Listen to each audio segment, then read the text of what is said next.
But let's get started. After a really long, hard day at work, how many of you go home and to relax, to learn, for entertainment, or just for enjoyment, do you read? Most all of us, right?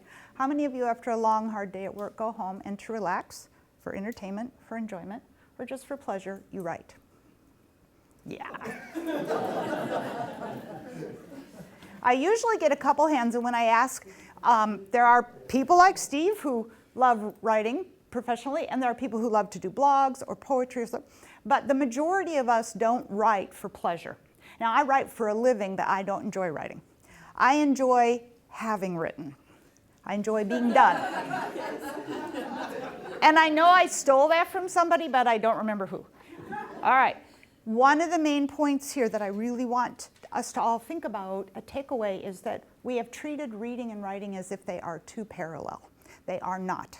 They share common ground, but they demand different strategies, skills, and abilities. One can enhance the other, but learning to read does not make you a writer, and learning to write does not make you a reader, all by itself. Skilled writing is incredibly complex. These days, I think of it a lot like directing an orchestra. Before the orchestra can all play together, you've got to tune up this section and tune up that section and make sure everybody's with you, and then everyone has to pay attention, and then all those pieces have to work together. This is one of those slides with a lot of information on it, and I have no intention of reading it to you. But you can see how much is going on during writing. Now, we know in the States, and I did not find comparable data in Australia, but some of you may be able to tell me, we know in the States from multiple surveys of teachers, and we are engaging in a potential survey here that we're very excited about that will include writing. US teachers are very poorly prepared to teach writing. At the elementary level, they typically get at the most one day or one session in a reading course. The large majority of universities don't teach a course on how to teach writing. And by the time our kids are in upper elementary or middle school, that we quit teaching writing. It's expected that they know how. There may be an English language arts teacher in high school to try to help boost skills up to a better, higher level, but often those teachers are overloaded with remedial writing instruction, and they're really not teaching kids to boost. Our high school teachers in the US don't know how to teach writing. Our teachers in the US from elementary through high school report that this is the area they feel the least prepared in. And of course, our elementary teachers have to teach it all, right? And they put writing at the bottom. So therefore, are we surprised that in the States at least, teachers who have low self-efficacy for teaching writing also have low efficacy for writing themselves? And when something has to go in the classroom, what is it? Writing. So that's where they spend the least time. We have to think about writing as not just a skill or a bunch of strategies. It's a process, it's a product, it's a way of knowing, it's a way of learning. As Claire said, it's a way of being, it's a way of engaging in our culture and our society. Even for skilled writers, writing is not easy. Let's look at what a couple of our leading writers across time have said. Writing is the mental equivalent of digging ditches. Okay? Writing is simple. This was a sports reporter. Just sit down at the typewriter and open a vein. Okay, I feel that way at the keyboard quite often. Writing is no trouble, just jot down ideas as they occur to you. The jotting is the simplicity itself, it is the occurring, which is difficult. And one of my favorite, every sentence is like pangs of birth. I don't know how he would know, but I really like the sentiment a lot.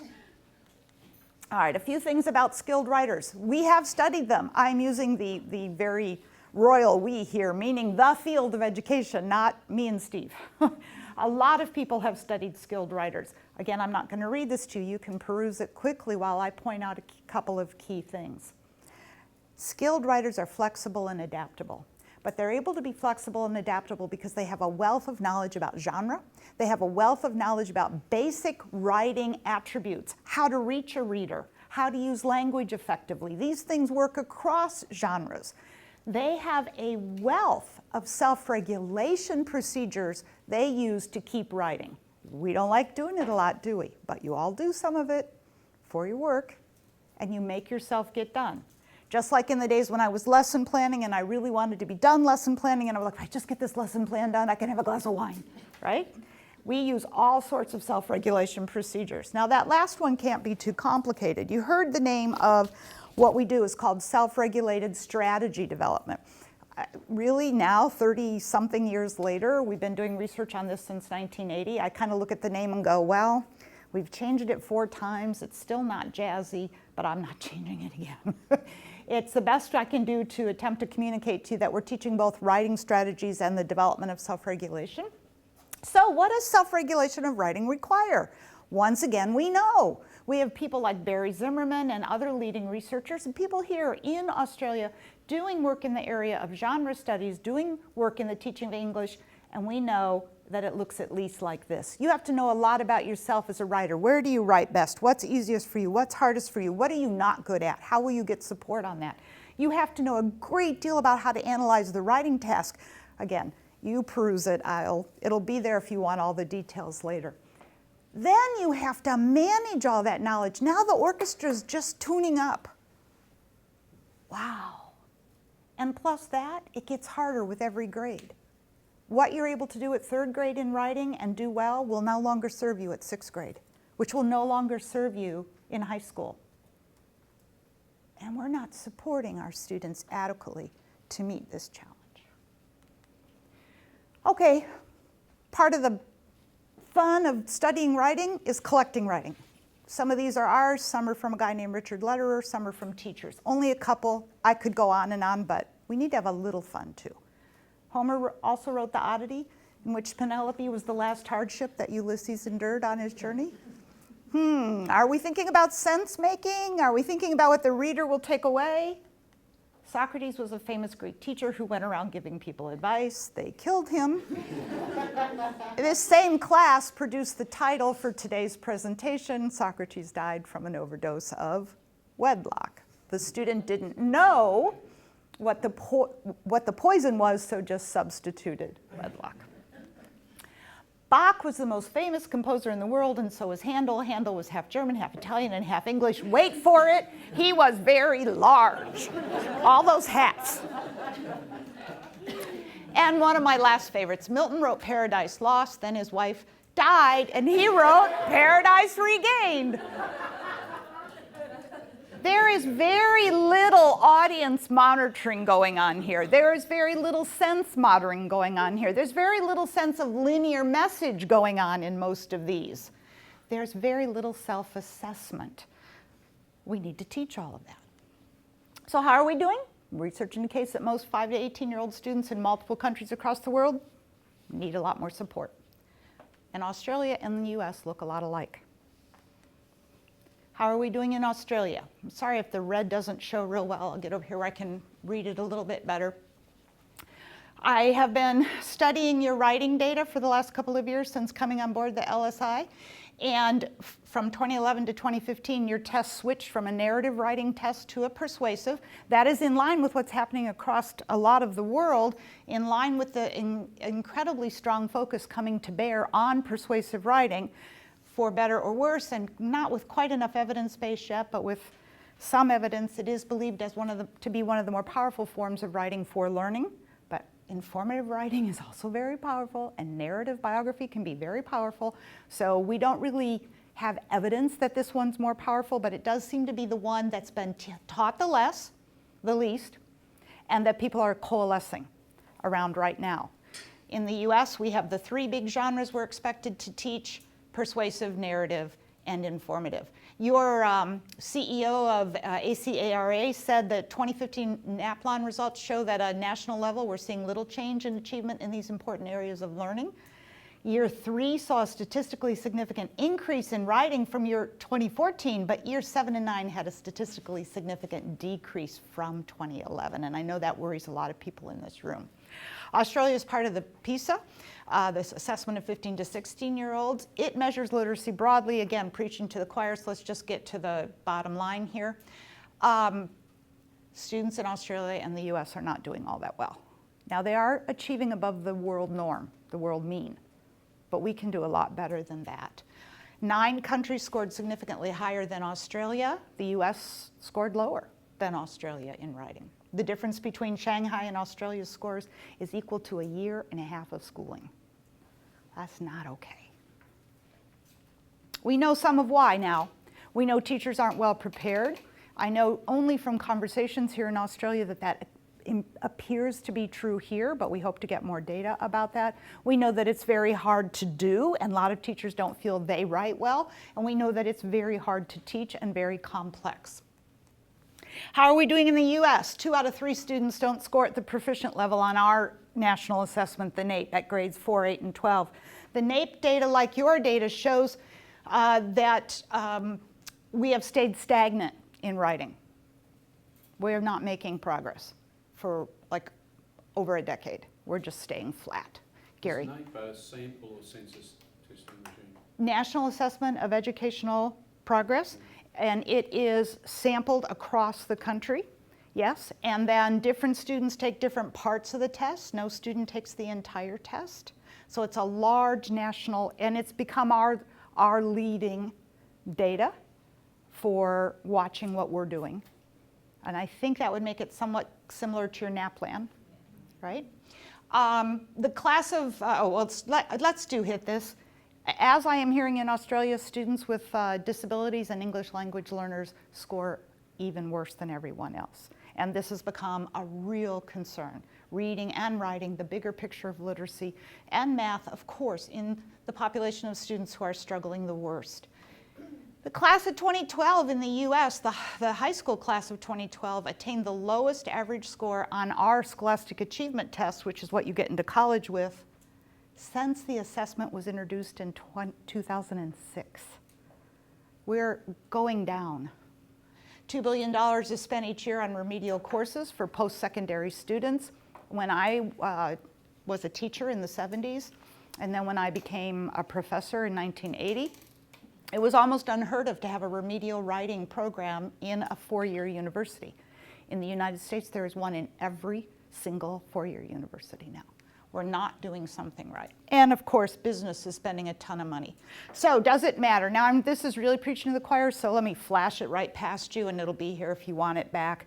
Clearly, writing has a lot to do with learning and showing what you know. I just want to focus on the middle one. In elementary, middle, and high school, according to research in the States, the 2 most powerful predictors of academic success are blank and reading comprehension. What do you think would go in that blank? But given that I'm here, what do you suppose does go in that blank? A lot of people want to put math there, but it is writing. It does matter. More than 90% of white-collar and 80% of blue-collar workers' jobs involve writing. This is not just true in the US. There are people who have looked at this across the European, Australia, across a lot of the world, and this is becoming true everywhere. High-level literacy skills are required now for most blue-collar jobs.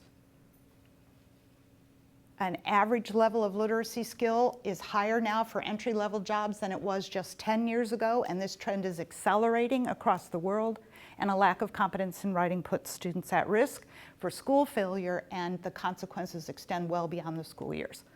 Now, in writing instruction, I think it's important to take a moment and talk about what we support. We're here, we have to share with you one evidence-based practice, one. It is not a panacea, it is not a silver bullet, and it is not a complete writing curriculum. Those things are so important that they'll show up on a slide, but I want to get it out there now. It's one piece of a complex puzzle, but it's a piece that appears to be generalizing across countries and to be helping improve instruction in a number of countries at this point, which is why I'm really excited to share it here. We agree with so much of what has happened in the last 20 years internationally in the focus on teaching writing. It's not all sit alone, write by yourself, and it's not get your paperback covered with red ink. Some red ink is well deserved, but how much and when is important. But it is about interactive learning to write and to read, and the two happening together. It is about the meaning of writing. It is about student selection some of the time. It is about creation of a writing community. It's about integrating writing with curriculum. It is about knowledge, skills, strategies, and mechanics. We can't ignore them, and they don't develop by themselves. Learning to read does not give you these skills for writing. Writing is developmental. It develops across your life. I'm still learning. If you take a job that demands writing from you, you will never stop getting a little bit better. If you go into a job where you have to write a little bit, you're probably still going to need a little bit of support on how to write better memos, how to write better quarterly reports, but you ought to be able to produce a decent one the day you take the job. And most young people today are not. In writing instruction, however, we do have the data to say this now. And Steve and others have been part of several teams that have collected this data and done these meta-analyses.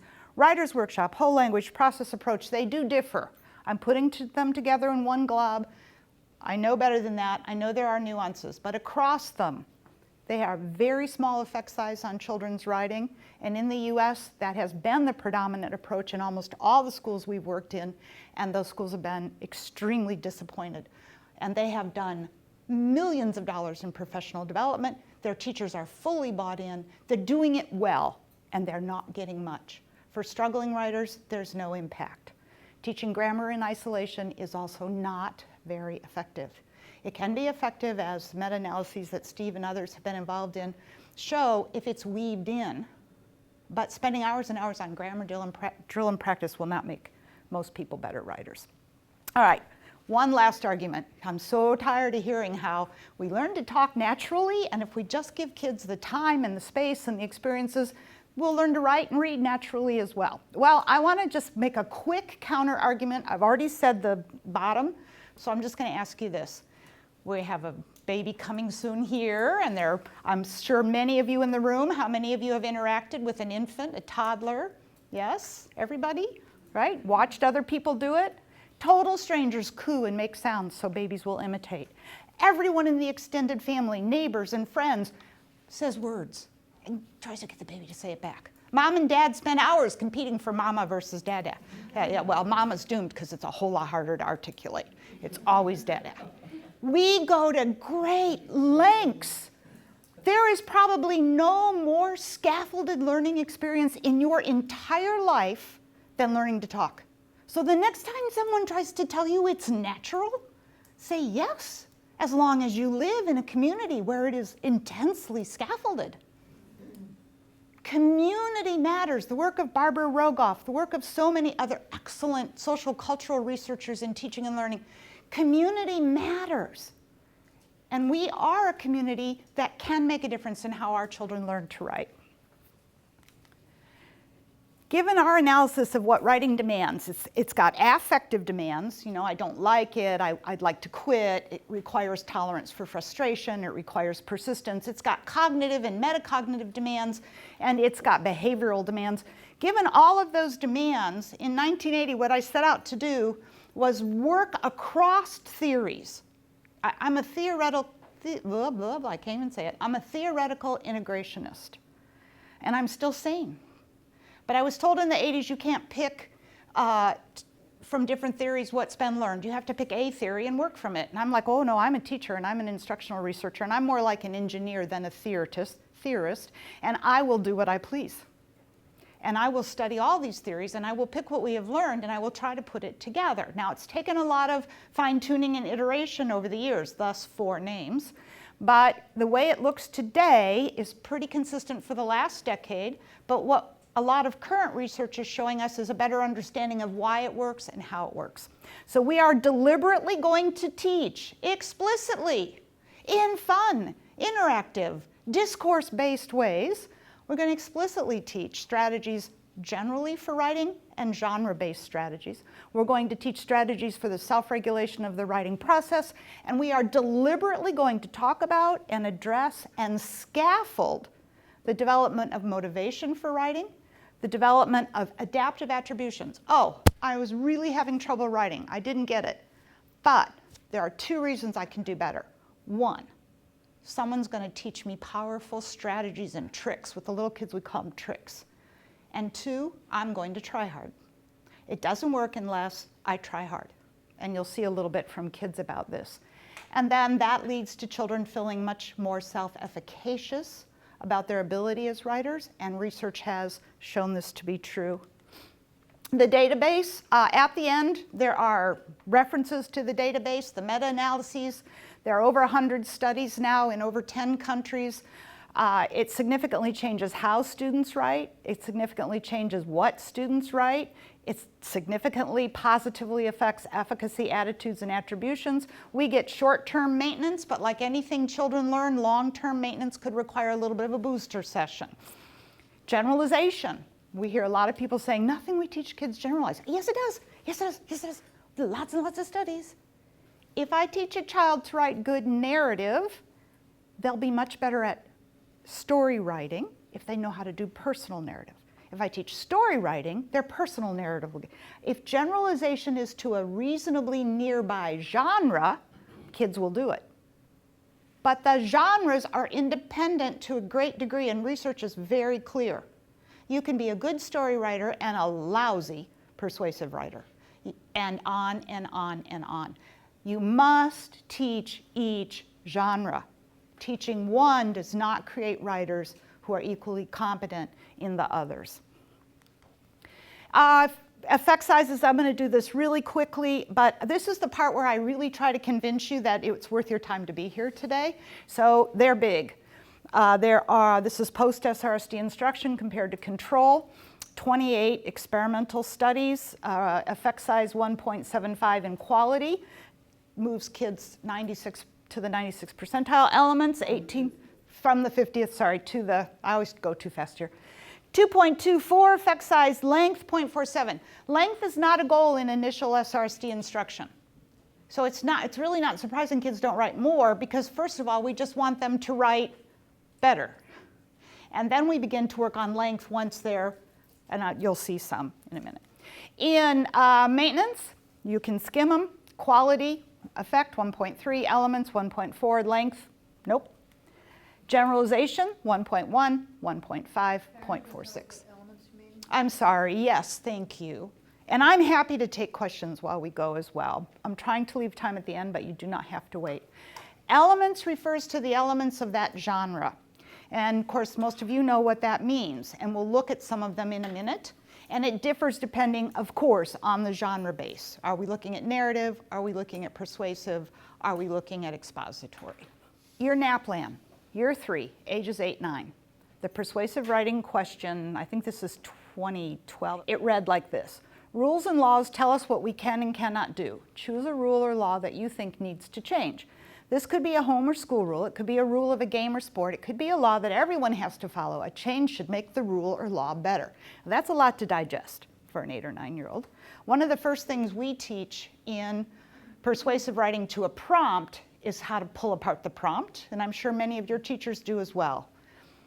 Write to convince a reader why this rule or law should be challenged. Now, your teachers across the country, your leadership across the country, ask the question, is this even a reasonable task for 8 to 9-year-olds?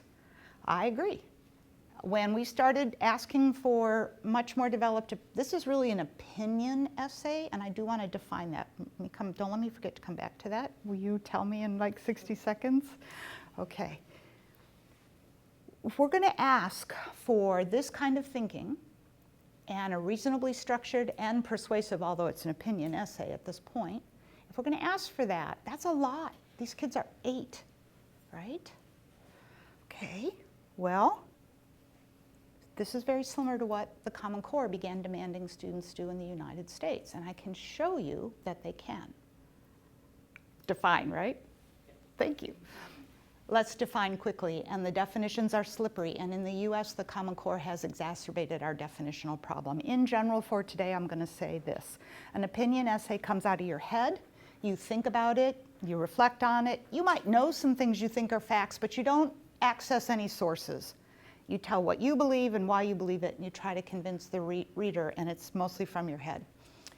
Persuasive writing, argumentative writing. There are all kinds of slippery slopes in here in the Common Core in the US. Once you are using credible source, text, informational usually, or video, then you are writing persuasively because you are incorporating facts from credible sources. And we call that persuasive essays. We didn't used to, so it causes a lot of confusion. Then argumentative writing can occur at a couple of levels. Argumentative writing isn't just accessing facts and accessing credible source, pulling out what you need, making a powerful argument out of it. It is also rebutting at least one opposing position. Now, argumentative writing gets quite sophisticated. We'll take a real quick look at what we do at the high school level with argumentative writing and what's worked really well, but we're going to focus mostly today on the younger grades because of the time we have. All right, let's look at an early study in what I would call opinion essay writing with a second grader, a typical age 2. That is a typo. It's age 7. We will fix that. We're very advanced in the U.S. Yeah, really. You know, I fiddled with this till the last minute, and I missed that I did that. Age 7. So we asked, should parents give their children money for having good grades on their report cards? This is a typical second grader in the U.S. No, because parents aren't supposed to give money for their report cards and their grades. A clear opinion, but just because you're not supposed to. We don't see some of the other elements. We don't see at least maybe 3 or more compelling reasons, a little detail about each reason. We don't get much of a wrap-up. This is the same student post-SRSD instruction, which took 12, 30-minute or so lessons. And first of all, we learned to quit asking yes/no questions. We don't ask it that way anymore because they always want to answer yes or no, even after we tell them not to. So we now ask, think about whether or not, student, okay. But this was back a while. Yes, I think teachers should give students grades. First, kids need it so they can see if they got 100. Second, it would be much more easy if you give students a grade. We need to work on that a little bit. Finally, teachers would be proud of themselves if they give kids a grade. That's why teachers should give students grades. The end, I have all my parts. Now, I don't share this one because it's exemplary. It's not. Put on your teaching hat. Do we have a ways to go? But have we gotten on a playing field? Of course, this is 12 lessons. She's written 4 or 5 times collaboratively in her writing community with a lot of teacher guidance. This is totally independent. Now I've got somewhere more to go. I get all excited when I put on my instruction hat, but we don't have a lot of research to create the paths for instruction. Most of the research on SRSD is beginning point outcomes, and we just have a lot of talk, and I'll give you a couple websites, and a lot of thinking on where to go next, and teachers who are doing it, but we don't have empirical evidence from those teachers. Let's look at a 4th grader, age 9. Got that one right. This is a student with learning disabilities. She received whole class SRSD instruction from her general ed teacher with support in the classroom to all students from the special ed teacher. Now look at this. Does this remind you of your kids? Should kids have to go outside for recess? No, because kids need to be inside in storms and icky wet weather. Also to stay warm and cozy, yes, because it might be really hot. Also, it might not be too cold. We don't even have an opinion here. We have everything. Whole class SRSD, breaking up in small groups as needed to practice. 2 teachers working with about 30 kids, about 12 to 14 lessons later, written totally independently. Listen up. Now, I was impressed. I was there. This instruction was videoed, and you can find the video in the references at the end. And it used to cost about $300. It's gone down to $49.99 as of last week. So if you want it as a tool, it's now accessible. We have no royalties. We make nothing from it, but we help them set up and create the video. That did not come up. I'm thinking home, at home, Mom, Dad, listen up.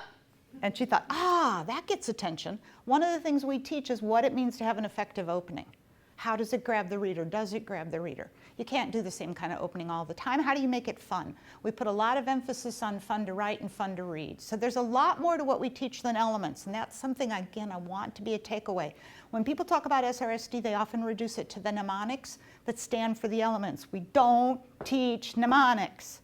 Mnemonics are a memory aid, nothing more. Do students need to know the elements of a genre? Well, of course. I teach horseback riding. I'm not putting you up there if you don't know position, how to keep your heels down, and how not to fall off. We don't teach kids to ride a bike by going, look at all those kids riding and having fun. Here, sit down, go. No. Okay. I love what she wrote. Kids should get paid for going to school. My first reason is that they'll do their work better, because if kids don't get paid, they won't do their work. Another reason is that kids work hard to learn. If kids really work hard to learn, they've earned cash. My last reason is that if kids are paid to go to school, they can use the money to buy things that will help them learn better. They can buy pencils, papers, crayons, books, calculators, and even more. Who's she thinking of? This was written to the teacher, okay? And she clearly knows that. This will be great for teachers too because they won't have to buy kids supplies like they do now. Now you know why kids need to be paid to go to school. We still have places to go, and the handwriting and spelling are fixed. It's typed and the spelling is fixed. She has a lot of mechanical problems as well. But again, we have gone a long ways. I'm not reading this one to you. 4 different groups have looked at the evidence base for SRSD. Luckily, there are research teams and individuals researching it in over 10 countries, so it's not just our work. And 4 independent groups have declared it evidence-based, but it's complicated.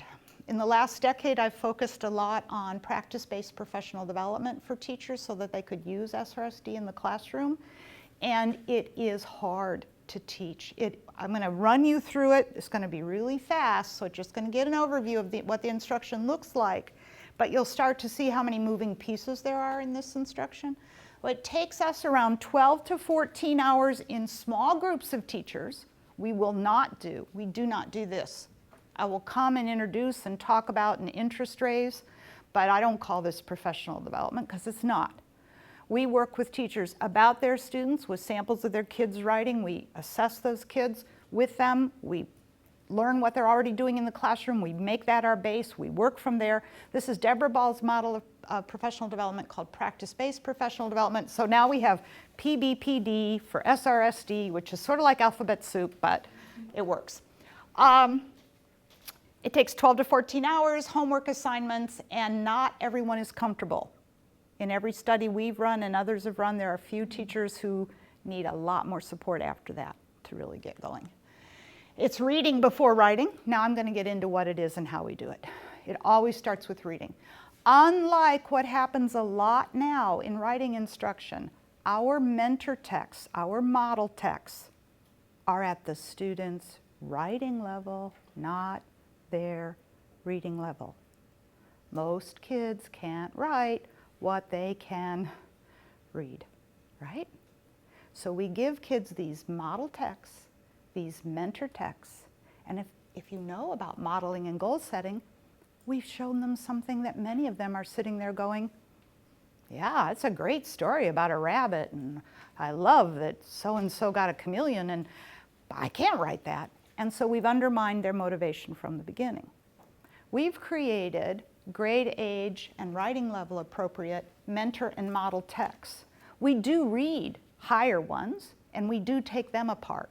But before kids start writing, we read and take apart writing level appropriate model texts. Now that means they have to often be developed by the teacher in the classroom, sometimes by using other kids' writing. We have tons of them. All our lesson plans some are available for free because ASU is now sponsoring a website, which will hopefully, it's done, it's built. Now I just got to load content. From here on out, every single newly validated set of strategies, all the lesson plans, all the student materials, all the teacher materials will be online for free, as will be pre and post student writing, and everything else we can get up for you. The rest of it, all the strategies that are validated across all 3 genres, grades 2 through 12, are available in a couple of books out there, and our profits go to Save the Children. So I'm not trying to sell you something, I'm trying to make it accessible to you. All right, you've already read this, lots of discussion, a lot of cognitive modeling, a lot of explicit development of self-regulation. We teach 4 aspects.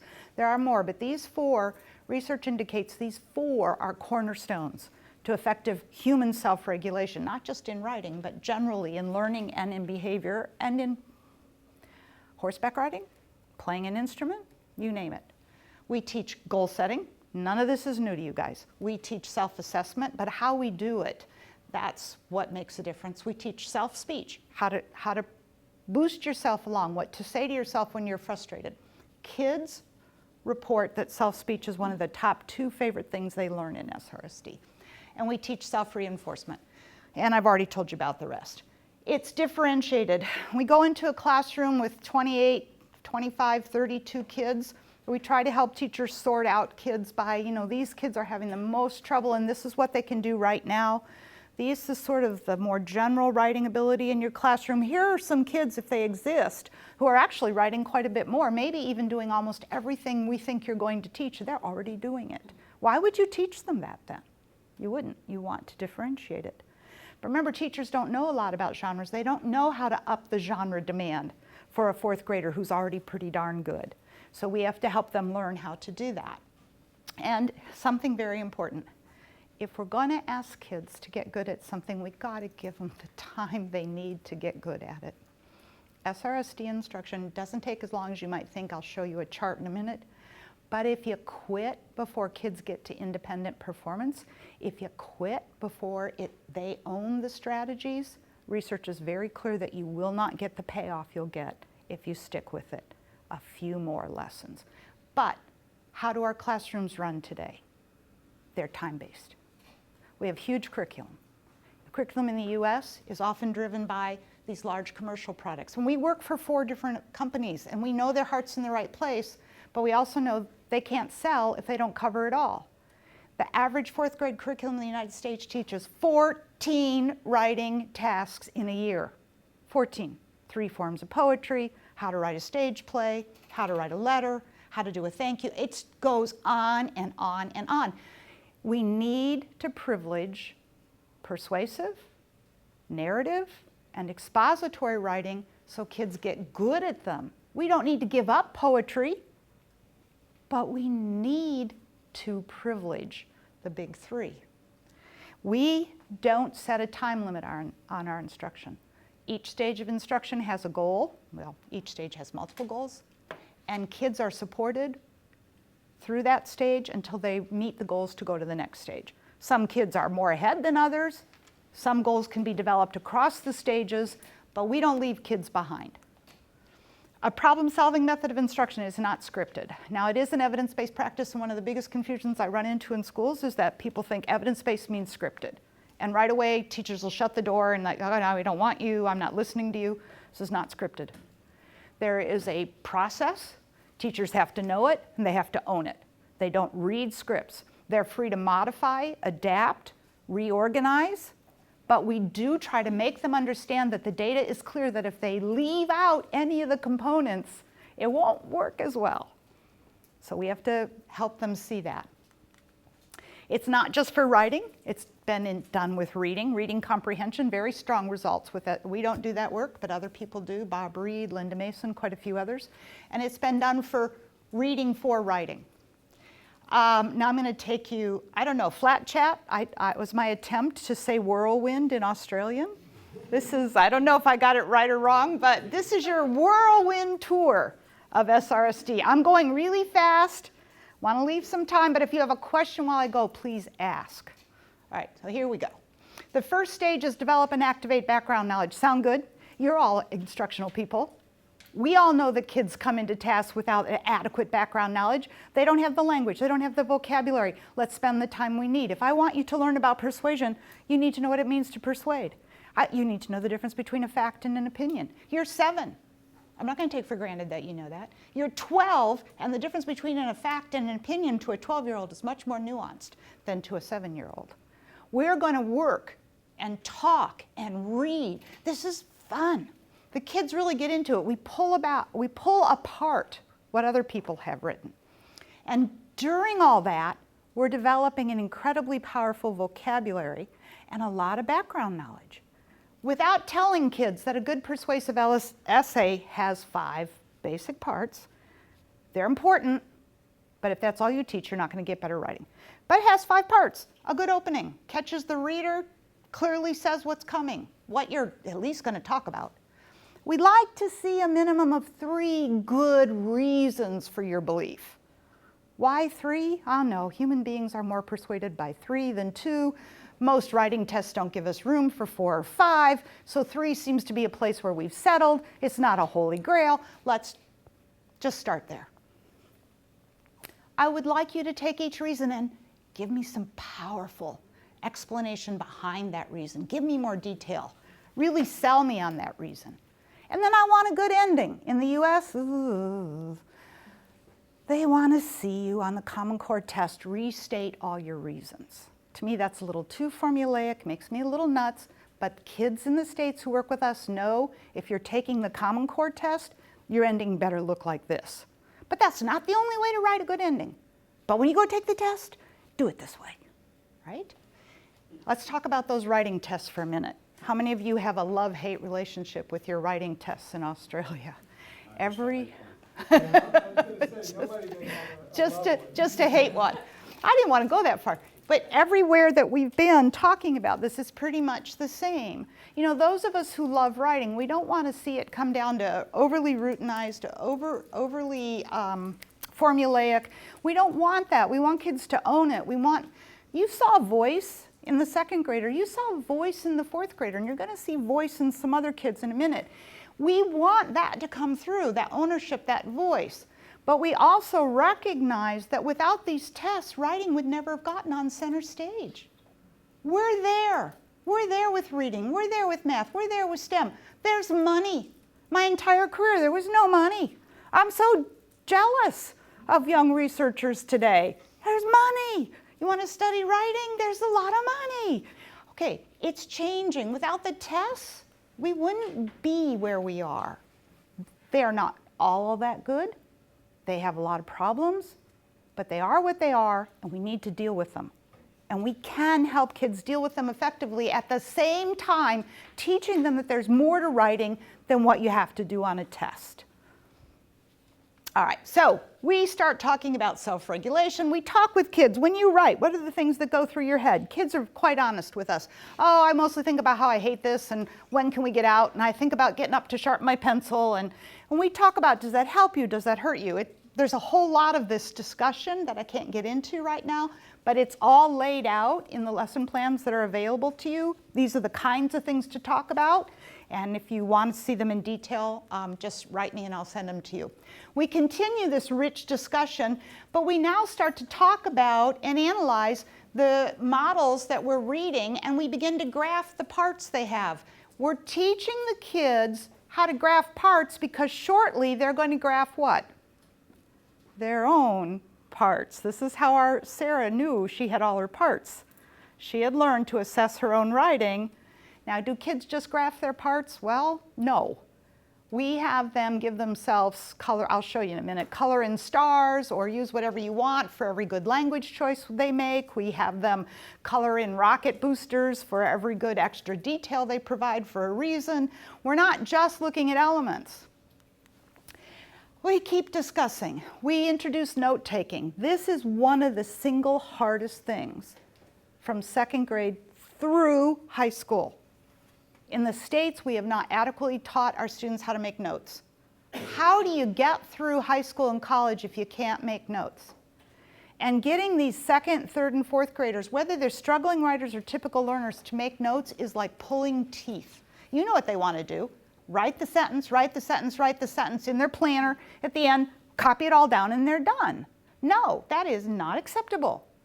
These are your initial ideas. You have to think more and change your initial ideas while you write. And we teach them that, and I'll quickly try to show you how. We get them to establish that commitment to effort. Now, this is a set of strategies we've been, first we validated this set of strategies several years ago, and now we've been doing professional development with general ed teachers and professional development with special ed teachers to see what they can get in the classroom with the set. Okay, is SRSD all about teaching mnemonics? No. But the mnemonics make a nice handle. So teachers go around saying, I'm teaching tree, I'm doing Powen-tree, I'm doing tree in TWA, because they know what they're talking about and it's a nice handle. In England, they're teaching this set of strategies, but they Englandized it, like Aussieing it, right? They don't call it tree. They picked another word that made more sense, but you get the idea. So we are teaching a close reading strategy, and we are teaching how to write a basic persuasive piece with facts from your close reading. The basic reading strategy, I know you can't read it here, I'll come back to it later. It's called TWA. POW is a powerful strategy that you use with everything you write. You have to pick your idea. How do you pick your idea? You got to consider your topic, your audience, and your purpose. And by this point, kids can tell you all about those. By the time we introduce this, there's been enough discussion, enough pulling apart of model text, they can spit it right out. Oh, I know how that writer got that. They are thinking of this author, or this reader. Okay. And then tree represents the elements in that persuasive essay I already mentioned to you. We teach kids to use linking words, they're called in the US. Before Common Core, they were called transition words. I don't care what you call them. Teachers we work with have all kinds of names for them. There's no magic in a name, and there's no magic in the mnemonics. The mnemonics are not powerful by themselves. But what we teach kids is mix it up. Nobody wants to read first, second, third. How boring is that? That's not fun to write, and that's not fun to read. And we give them an initial list. This is a second grader. And you see he's adding to the list. So over time, during class instruction, when he's reading, he comes up with additional linking words. My last reason. Oh, I like this one. One of the many reasons. An excellent reason. He can't spell it, but we got the idea. My best reason, right? They add. They borrow from each other. That's part of writing community. That's not bad, that's good. Somebody has a good one, put it on your list. We teach them attention getters. Fun statement. You should see some of the stuff we get on school uniforms. When kids get the idea of using a fun statement to open an essay on being required to wear a school uniform, we get some fun stuff. Questions, exclamations, a short story, a little narrative that sets, I used to have to wear school uniforms, and I'm going to tell you why no one else should have to. In my third grade, they made us wear, and it looked like this and this. And now, my first reason why no one should be made to wear that, right? You put a personal narrative in it. It's a very effective writing technique. We want the wrap-up to be restate, but to be interesting and engaging and be connected to the reader. All right, these are the things we emphasize over and over and over again throughout instruction. I've already said them 3 times, so I'm going right past this slide. But SRSD is not about teaching mnemonics. It's all of this. And we haven't even talked about self-regulation of the writing process yet. Model it. This is where the self-regulation really comes into play. This is that cognitive modeling, that overt talk aloud, only now there's more to talk about. You've got to talk about how you deal with frustration, how you cope with not having a good idea, how you can't stand writing anymore, but you still have to finish. There's a lot you have to talk yourself through. You also have to talk yourself through the strategy steps. And you can see. Here, teachers model every aspect of self-regulation. So they'll start out, what is it I have to do? Oh, yeah, okay. I'm writing what kind of an essay? Now, all modeling is interactive. It's not I write and you listen and, you know, by the time I've done 3 seconds or 3 minutes, you're asleep or you're playing with your neighbor. You're my writing community. I'm the teacher. I'm going to stay in charge for a while, folks. Yeah? I promised you. I have good tricks to teach you. I will not let you fall. I'm going to stay in charge, but I need your help. All right. What was that trick we learned? Oh, yeah. You'll help me. It's POW. What's the first thing I have to do now that I have a writing task today? Pick my idea. What does that mean? Who should I think of? Okay. Now, when I get to where I'm actually making notes, we use organized graphic organizers. I'm sorry, but have you seen most kids try to write from spider webs? They can get a lot of good ideas down on those webs with those lines all over, and then they go back and look at it and they haven't got a clue where to start. So we have them organize their thoughts, but the organization is flexible. You move things. Now I'll show you an example. The students develop their own self-statements that help them get through. I'll show you. I've got to go quickly. We're going to run out of time. Let's look at some self-statements. This is 4th grade. I need to use tree to help me. I can use POW for any type of writing that I am doing. Remember TWA. Think about my reading speed. This is part of the TWA strategy. What do I need to do first? Put TWA across the top of the paper. It's optional, but most kids do it. So they mark off having done each step of the close reading strategy. And I'll show you one. I need to take time on my work. I need to do good work. I will get faster at doing TWA. We get a lot of this because the strategies are hard at first, and the teachers frequently model it's going to get easier, it's going to get faster, and you see the kids pick that up.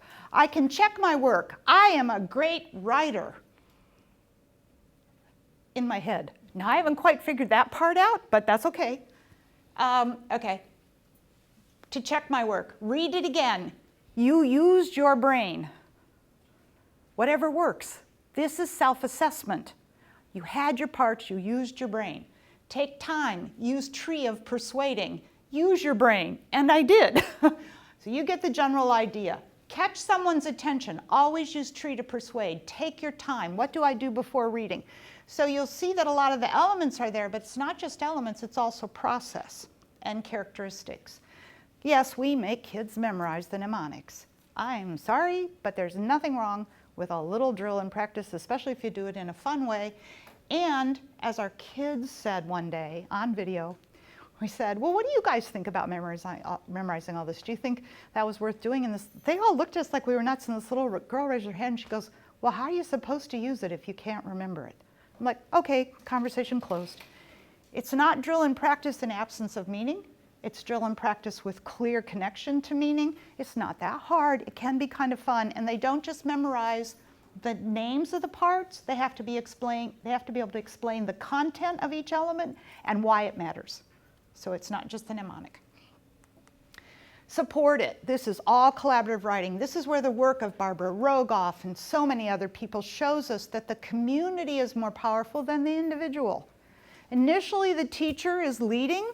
The kids are helping, but we do gradual release of control, otherwise previously known as scaffolding, before that known as successive approximations to a well-defined goal. Before that, we keep changing the term, but the concept remains the same. It's part of good teaching.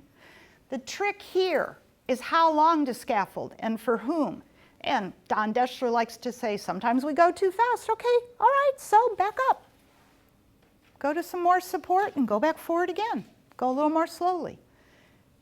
Anyways, we use a lot of visual aids for this. Kids chart their progress on rockets or ice cream cones or whatever teachers want to use. They have the personal statement sheets. They make sheets of million-dollar words. This is good language choice. We spend a lot of time on language. Which is better, it's cold out or it's icy out? Icy. What about if I put it together? It's icy cold outside. Do you feel it? Do big words make good language? Icy is not a big word. It's not about a big word, it's about a word that does the job. I didn't make that up. That comes from lots and lots of study of writing and lots of expert writers. Kids learn to move off the graphic organizers and make the mnemonic in note form on scratch paper, and we will see many kids at post-test who do minimal note making when the task is simple because they have internalized it, but they perform well. When the task is hard, I'm going to show you one, we see a lot more note making. We keep this up, we keep this up, we keep this up until kids write alone. Now you won't be able to read this from there, but I want to show you how it all worked together. I haven't had time, and I'm really watching because I want time for more questions, but I can take you through the TWA later, and it is in the PowerPoint where you can see it. This is informational text on Orlando, Florida. What you're seeing here is close reading that they learned to do in TWA. First thing they learn to do is think about their reading speed. Can't just read it fast, you won't learn what you need. Don't read so slow that you forget what you're reading. You need to read at a speed that allows it to make sense to you and allows you to start marking it up. Now we offered these kids colored markers so they could put underline things that might be reasons in green, and they could underline details in red, but they said that colors were a hassle, and they came up with their own way. But other classes that we've worked with, the kids love the colors. I don't care, whatever works, right? So what this kid is doing, he's got an E is explanation and R is a reason. Now initially there's no numbers with them. They are supposed to number them later. Find reasons, figure out what order you want them in later. So he's got a reason and an explanation, a reason and an explanation, a reason and an explanation. He's got a fourth reason, another explanation. This is called busting the rocket because they graph on rockets, and a lot of the kids will set a goal to bust their rocket. He's also starring what he thinks are best details. Now he makes notes, no sentences allowed. He makes notes, you should go to Orlando, Florida. Still more than I wanted, but it's better than where we started, but it's kind of a sentence. SeaWorld, Legoland, water parks. fun parks nearby, other things to do. You get to see sports, and it has Disney World. And this is what he writes. Now down here, he's reminding himself his ending, because they're practicing for the test, he has to restate his 4 reasons. This is what he wrote. Hey classmates, you know who the audience is, right? That's what the prompt said. Write a letter to your classmates, persuading them to take your field trip to Orlando. You should go to Orlando, Florida. One of my major reasons is Florida has Disney World. It was 4, now it's 1. He thought it through and he decided, and you can see over here, he's renumbering them. This is going to be 1, 2, 3, 4. We talk about why. You should start with a punch, a really good reason. Because if you get them right away, you're more likely to win them over. But we kind of need to end with another good one. Well, if they're all really good, just do it the way you think would be the most fun. So, all right. Disney World has games, rides, and activities. Next, there's fun parks nearby. It has SeaWorld, Legoland, and water parks. Another reason is there's other things to do in Orlando, Florida.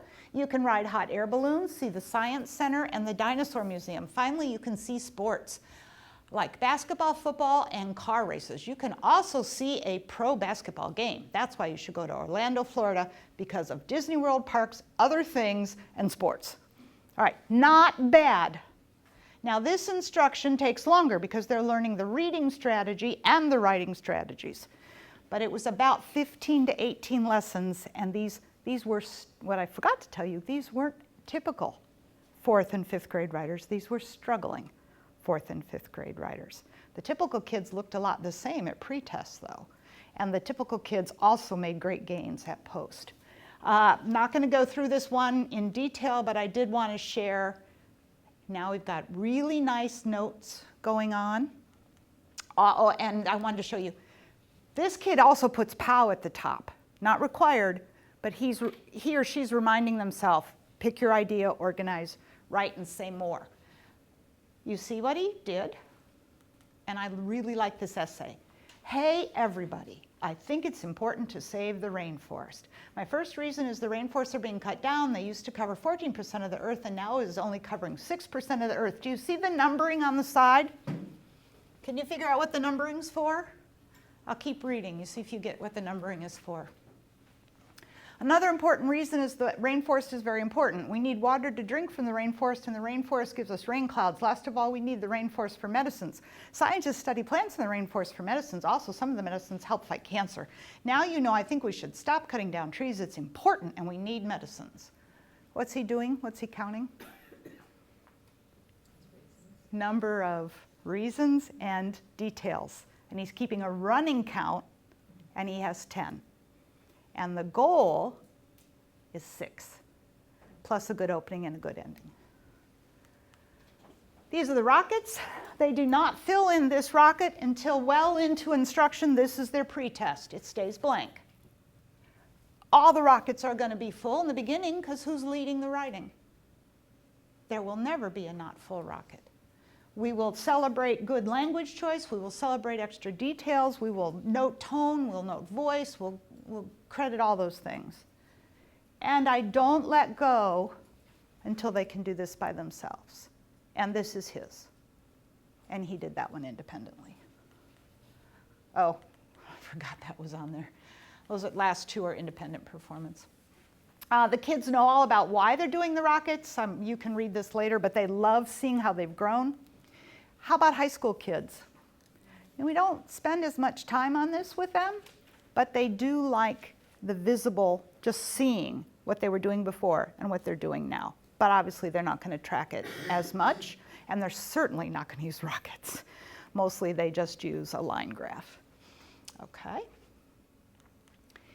And let's just look at this set of studies. What we found, effect size at post-test for planning, 4.64. At midpoint, effect size was only 1.79. What if I just quit? That's where a lot of people want to quit. You've done the modeling, and you've written one together. Should you quit? You've done a lot of teaching. The data says don't. The bang for the buck comes with the scaffolded co-writing to independence. Quality of writing, pre, mid, and post. genre knowledge, just pre-post, reading scores, comprehension. Learning to do this did improve reading comprehension on similar text. Okay, messages from our students. This is a good thing you taught us. It's fun. You can see more. I love the bottom one. Of course, I can write now. Someone taught me how. Kid looked at us like, you know, if you just teach us. This is the high school, middle school, upper elementary. Some kids can do this into high school, and I'm not going through it in any depth at all. It's called Stop and Dare, but you see that it has you suspend judgment. You study multiple sides of an argument. You make notes. You pick a side to defend. You pick one or more sides to refute. And these steps help you do it. Steve was instrumental in the development of all of our strategies, but particularly in this one. It's fairly detailed on how you work your way through doing this. We organize our ideas, we star better ones, we cross off bad ones. There's a lot to learn. All right, summing up. How demanding is SRSD? In the elementary grades, 8 to 12 lessons, 20 to 40 minutes. We get kids on the playing field. It's a beginning, not an ending. Learning a second set of strategies is much faster than the first, of course. They already understand that there's going to be self-talk. They already know a lot of the basics of how to self-regulate the process.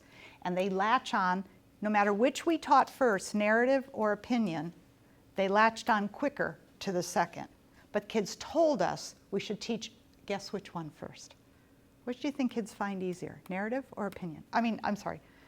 Narrative or opinion, story writing or opinion writing? Not sure, I hear a little of both. You know, we spend a lot more time teaching narrative, so a lot of people think it'll be narrative, but Our kids uniformly said, everybody has an opinion. Teach opinion first, it's so easy. Then it'll be easier to learn stories. Well, yeah, I haven't met a 7 or 8-year-old who didn't have an opinion on whether or not they should have an allowance. It wasn't hard for them. Teachers get better effects than we do. We've already talked about this. This is one of the biggest things that makes me cringe and cry. I came up with this acronym so you'd remember. This is what we're seeing in some of the large-scale scaling up. In schools where they're not getting many results, we're looking, people who are running the PD are looking, and this is what teachers are doing. We call it peeing in the classroom. They post the strategies, the mnemonics. They haven't done all that discussion, the discourse, the knowledge building. They explain the mnemonics, they model, and then they expect kids to write. Our data and the scaling up evidence clearly shows that this is minimally effective at best, and if this is what you do, you will determine that SRSD doesn't work, and that will be really sad. And then you've got a bunch of references and detailed print access to lessons, and the lesson plan set for that TWA, POW, and TREE, I can send it to any of you who want it. And again, the lessons are what we call professional development lessons or learning lessons. They're not scripts, but they give an idea of how you would teach it in your classroom, and they help us do the PD with teachers. And we do have a few minutes for any questions.